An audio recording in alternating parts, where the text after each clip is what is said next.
Welcome to the Banker Lamp. Please enjoy the video.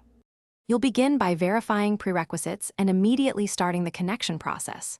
First, confirm the target SQL Server instance name and whether it accepts remote connections. This matters because named instances often use dynamic ports.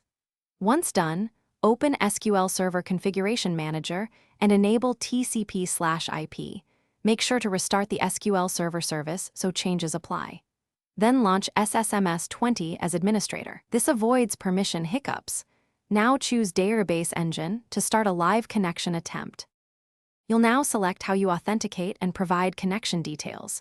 Use Windows Authentication for integrated logins or SQL Server Authentication with a username like SA when needed.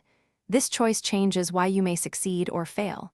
Enter the server name using IP, hostname, or hostname \instance. Append port when using a non-standard port. Then click Options to set connection timeout, force encryption if required, and pick the network protocol. Once configured, press Connect and watch the status bar for success. Finish by validating access and running a simple query, such as select one to confirm user permissions and server responsiveness. If the connection fails, check the Windows firewall and any network ACLs to allow port 1433 or your custom port, and ensure the SQL browser service runs for named instances. These are common blockers. Also inspect the SQL Server error log for login failures. If still stuck, use Telnet or Testnet connection to verify TCP reachability.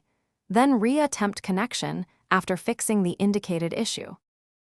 Thanks for watching. If this was helpful, leave a like and consider subscribing. See you next time.